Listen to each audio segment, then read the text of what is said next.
रामेश्वर की स्थापना जब राम ने की है तो जामवंत जी की सलाह ली है। जामवंत जी, सेतबंद रामेश्वर की स्थापना करनी है तब पुल बांधेंगे, पर सेतबंद रामेश्वर की स्थापना कौन कराएगा? पंडित कौन है?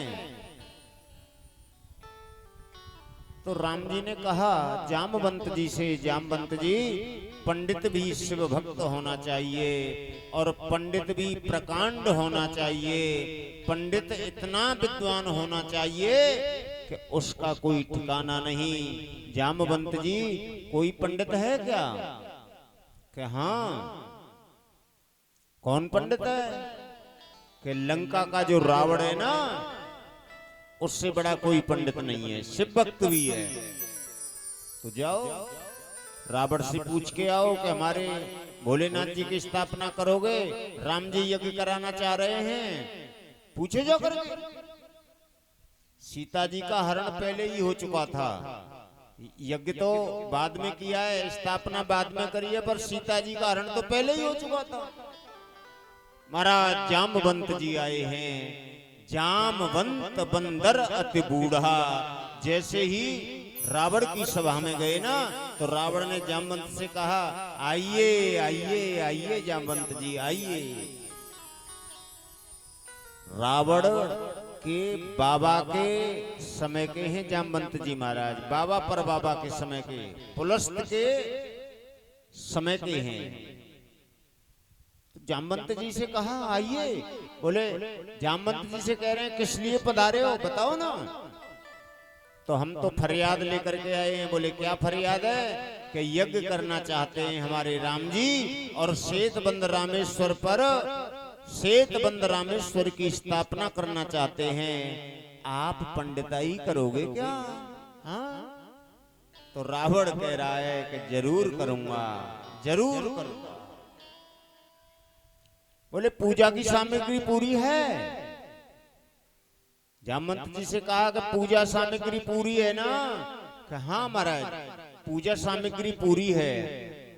तो बोले ठीक है, हम आ रहे हैं। जामवंत जी तो अपनी सभा में आए हैं और रावण ने विचार किया कि बगैर पत्नी के यज्ञ अधूरा माना जाता है और सीता जी मेरे हैंड ओवर हैं। तो कई शास्त्रों में तो वर्णन ये आया है कि तांबे की सीता जी बनाई हैं। कई शास्त्रों में वर्णन आया है कि स्वर्ण की सीता जी बनाई हैं। परंतु शिव महापुराण में ये वर्णन आया है कि रावण सीता जी को अपने विमान में लेकर के राम के पास में आया है और बड़ी सुंदर तरीके से यज्ञ कराया, क्योंकि पंडित है। बहुत सुंदर यज्ञ कराया है और यज्ञ कराने के बाद में सेतबंद रामेश्वरम का अभिषेक किया है। अभिषेक, अभिषेक जो करेगा उसके भंडार भर जाएंगे। मेरे प्रिय सज्जनों, मेरे गोविंद का, मेरे भोलेनाथ का अभिषेक बहुत परम आवश्यक है, बहुत परम। अभिषेक जानते हो, एक होता है जलाभिषेक और एक होता है अभिषेक। अभिषेक क्या है? दूध, दही, घी, शहद, गंगाजल, बूरा और शुद्ध जल, इससे होता है भोलेनाथ का अभिषेक। अभिषेक करना चाहिए और जो लोग अभिषेक करते हैं उनकी नैया को मेरा भोलेनाथ पार लगाता है। पक्की बात बता रहा हूं मैं। एक भक्त कह रहे थे प्रधानी का चक्कर है, मेरी भी इच्छा हो रही है कि प्रधानी लड़ूं महाराज जी, पर वोट कोई नहीं देगा मुझे। हैं? तो मैंने कहा कमंडल को टांग दो। कहाँ? कि बनखंडी पे। ऐसी बात है कि हाँ, क्यों नहीं है, देख लो आप। बोले सही बात बताओ। मैंने कहा सही बात बता रहा हूँ। बनखंडी पे कमंडल टांग दे और ब्रह्मचारी जी को दंडोत कर दे और डेली सुबह 5 बजे जाके बनखंडी को अभिषेक करो, प्रधान बन गए। पक्की बात है, पक्की बात। अब 3 साल बाद में आयो चुनाव, बाने वही काम करो, कमंडल ला के टांग दो, ब्रह्मचारी जी को प्रणाम करी और अभिषेक डेली करे, सवेरे 5 बजे भोलेनाथ जी को दर्शन करे।